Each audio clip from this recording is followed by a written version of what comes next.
वचन बाबूजी महाराज भाग दूसरा वचन नंबर 11।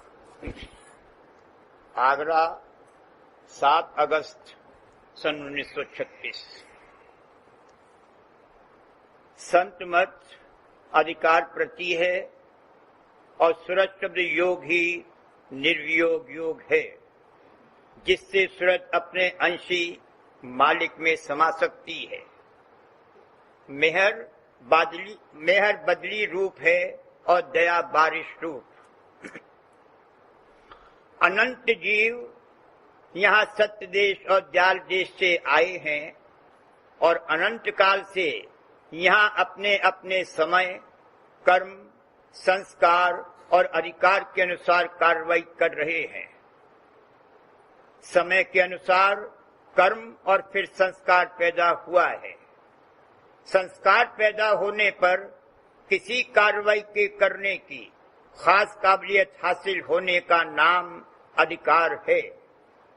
अधिकार को ही भाग्य कहते हैं।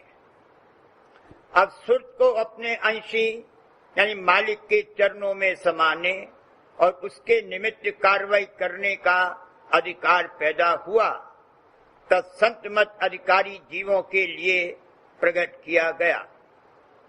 संत मत की कार्रवाई ही से सूरत मालिक में समा सकती है और तरह से नहीं। इसका मुख्तसर बयान नीचे किया जाता है।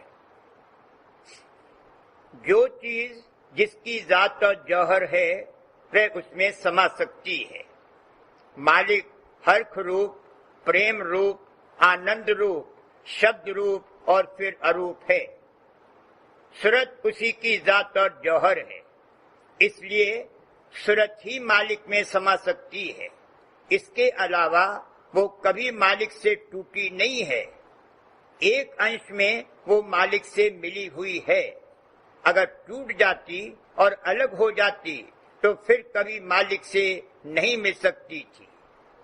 टूटे तो काल और माया हैं, जो अब लौटकर मालिक से नहीं मिल सकते।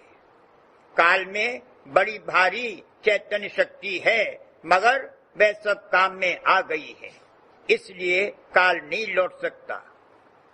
वैसे तो सिर्फ एक चैतन्य शक्ति यानी अंतर्मुख शक्ति है जो रचना में सब जगह मौजूद है, मगर जैसे जैसे नीचे उतार होता गया उसकी इंटेंसिटी में कमी होती गई और होते होते इस कदर कमी आ गई कि सत्यलोक के नीचे बहिर्मुखता और जड़ता पैदा हो गई और बिल्कुल मामला उल्टा हो गया।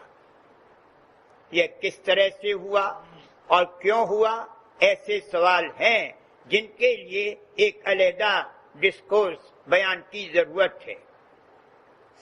संत मत में सब प्रश्नों का उत्तर दिया जा सकता है और सब बातें माकूल तौर पर इस तरह से समझाई जा सकती हैं कि कोई संदेह न रहे, बशर्ते कि प्रश्न करने और सुनने वाला सच्चा जिज्ञासु और मुतलाशी हो, जो महज अपनी इल्मी और तवारीखी मालूमात बढ़ाने के लिए जानना चाहता है कि इस मजहब में क्या है और उस मजहब में क्या है, मगर जिसको अपने जीव के कल्याण का फिक्र पैदा नहीं हुआ है वो सच्चा जिज्ञासु नहीं है।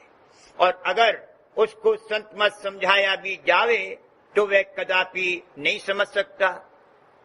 जिसको अपने जीव के कल्याण की और निज धाम में पहुंचने की अभिलाषा पैदा हुई हो वो संत मत समझ सकता है और वही उसको हिच्चित से सुनेगा।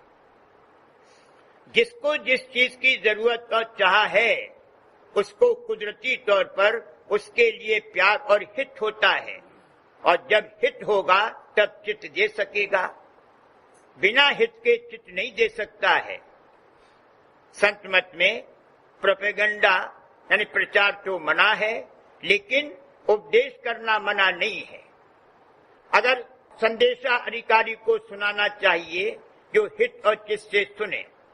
जो लोग हमातन यहाँ की विद्या बुद्धि और इस देश की उन्नति व सुधार में खप रहे हैं, उनको न इस मत की कदर हो सकती है और न उनकी समझ में ये आ सकता है उनको इस बात की जरूरत तो चाह ही नहीं है। इस मत को समझने में उनकी अकल हैरान है। ये संत मत राधा स्वामी मत है, इसको सूरत सुनेगी और समझेगी। जब तक किसी कदर सूरत का सिमटाव नहीं हुआ है, सूरत अंग बरामद नहीं हुआ है और घाट नहीं बदला है, तब तक न कोई सुनेगा और न ग्रहण करेगा और न कोई समझ सकता है। और यह भी मालिक की दया व मेहर से होगा। राधा स्वामी मेहर बिना क्या गतिरी, कस समझे राधा स्वामी मतरी। मेहर बदली रूप है और दया बारिश रूप है। मेहर सब पर है, तमाम रचना पर मेहर है। अगर न होती तो रचना में बिखेर हो जाता। मेहर से ही रचना कायम है और बंधी हुई है।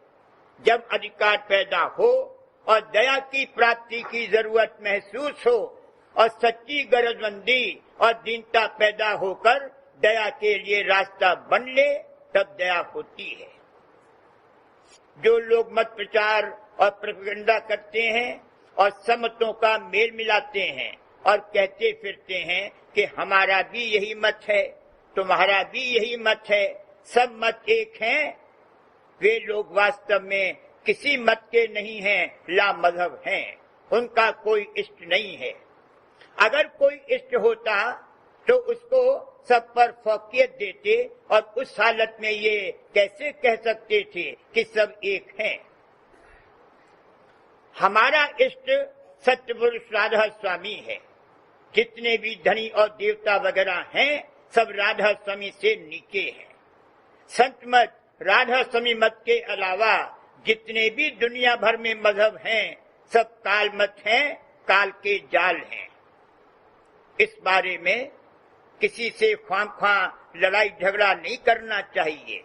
सब मत अपने अपने दर्जे में हैं और सबको प्रणाम है, मगर हमारा इष्ट केवल सत्य पुरुष राधा स्वामी है। और जब उनको श्रेष्ठ कहा और औरों को जो कि नीचे और कम है ओछा बतलाया, तो ये निंदा में दाखिल नहीं है। कुल मालिक जो सर्व गुणों का भंडार है, उसकी महिमा अगर कोई न सुन सके और बुरा माने तो वह शख्स नास्तिक है। ये कहना कि खुदा एक है, किसी नाम से पुकारो सब एक हैं, गलत है। नाम जात से ताल्लुक रखता है। किसी शक्ति के गुप्त रूप से प्रकट होने में जो धुन या शब्द होता है, वो उसका ध्वन्यात्मक नाम है। और संतों ने उसी को असली नाम और शब्द कहा है। और जिस दर्जे की वो शक्ति है, उसी दर्जे का वो नाम है। इसलिए सब नाम एक नहीं हो सकते। इसके अलावा कृत्रिम और इस्तिलाही नाम भी हैं, मगर उनसे काम नहीं चलेगा। जाति यानी ध्वन्यात्मक नाम जिसका अभी जिक्र हुआ है, होना चाहिए। नाम यानी शब्द की बड़ी महिमा है। सब ज्ञानों में श्रवण यानी शब्द का ज्ञान श्रेष्ठ और उत्तम है। हमको यहाँ 5 ज्ञान प्राप्त हैं। असल में तो एक चैतन्य शक्ति ही है, उसी में सब ज्ञान है। मगर यहाँ 5 ज्ञान यानी श्रवण, दृष्टि, घ्राण, रसना और त्वचा अलग अलग हैं और औजारों के मोहताज हैं। और ये ज्ञान व इनके औजार स्थूल और विकार रूप हैं। इसलिए विकार वाली चीज का ही रस व ज्ञान ले सकते हैं। अगर कोई सूक्ष्म वस्तु हो तो न उसे सुन सकते हैं और न देख सकते हैं। उसका कोई रस व ज्ञान नहीं ले सकते। सत्य देश के सत्य शब्द और सत्य नाम से काम बनेगा और बिना सूरज योग के कभी पूरा सच्चा उद्धार यानी निधान की प्राप्ति नहीं हो सकती। योग कहने से ये मतलब नहीं है कि एक जिन्स का दूसरी गैर जिन्स से योग या मेल हो। सूरत और शब्द दोनों एक ही हैं। हम जात और हम जौहर हैं। असल में शब्द ही चैतन्य और अंतर्मुख शक्ति है। उसकी जो धार आई यानी सूरत, उसका फिर अपने भंडार में सिमटने का नाम योग है और ये निर्वियोग योग है। जिस योग में फिर वियोग हो जाए वो असली और सच्चा योग नहीं है। जिस योग में उत्थान, वियोग और अभाव हो जाए, चाहे बहुत काल के बाद हो, वो निर्वियोग योग नहीं है। ब्रह्म पद और पार ब्रह्म पद में पहुंचने पर भी वियोग और उत्थान प्रलय और महाप्रलय के बाद होता है। असली और सच्चा निर्वियोग योग सूरज चंद्र योग ही है।